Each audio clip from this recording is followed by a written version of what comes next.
The Black Dread by Valerie Parker. Thank you.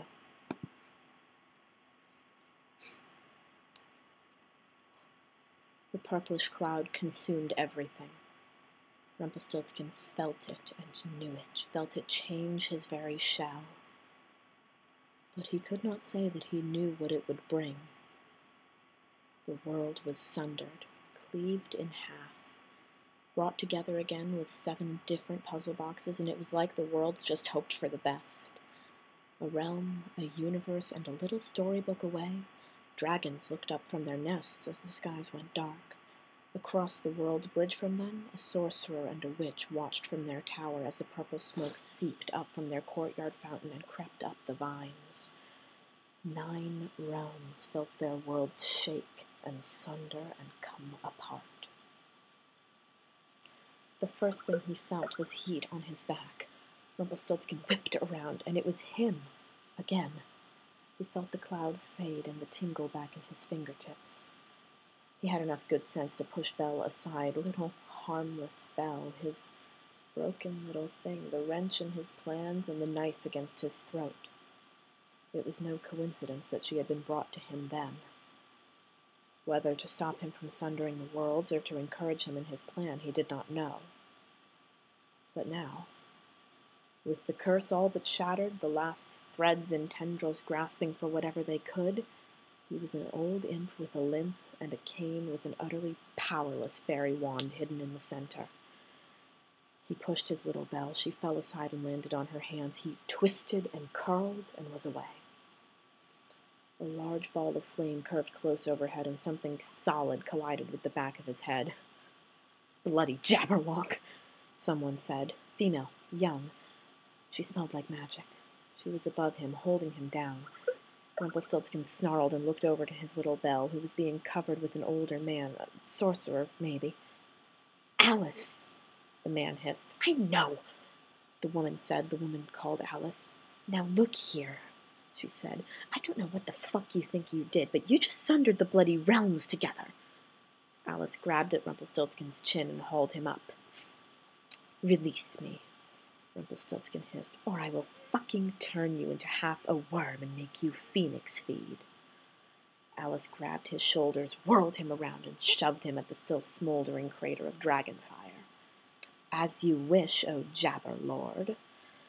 Rumpelstiltskin cursed at the old man, sent little hexes his way to shrivel his skin and make his bones ache. He seemed to sense that.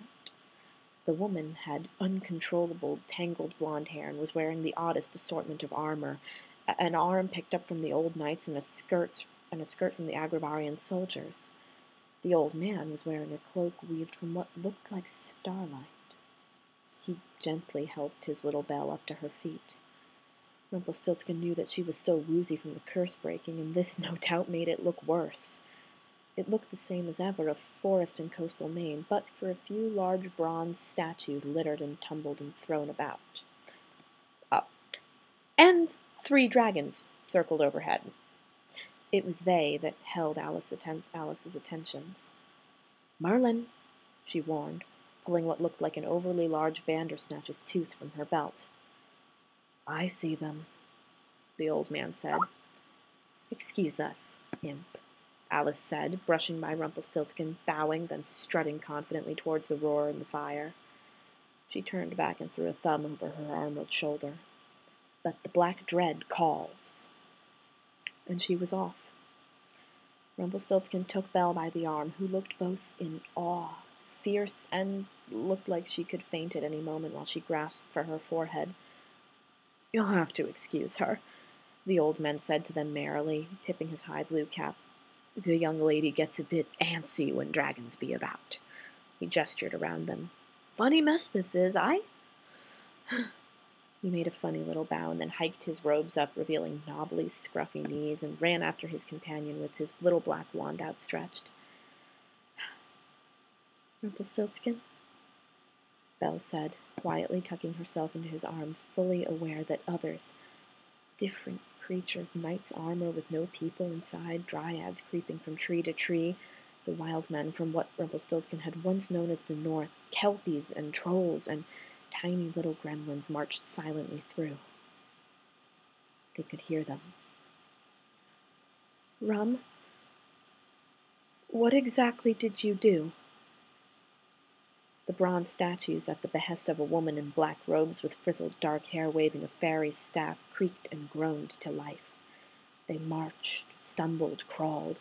Rumpelstiltskin lifted up his foot to see a statue with nay more than his head, a bit of shoulder, and most of his right arm creep beneath him. These beings, brought to Storybrooke, marched silently, as if compelled and bespelled by a beat that neither Belle nor Rumpelstiltskin could hear. Mayhaps it was the beat of magic. At the edge of his vision, he saw a 3 of hearts and a jack of clubs materialize at the edge of the boundary, the very place where most things seemed to come from. Upon their arrival, all these poor creatures ripped from their realms, Neverland, Wonderland, and the rest, saw the black dread flying overhead, turned their feet, hands, claws, roots towards Storybrooke, where Rumpelstiltskin could feel the final battle begin. "I know not, dearie." Belle tunneled further into his side, and he found he didn't mind. "We should probably follow them," his little Belle whispered. He nodded. "Probably." "Thank you."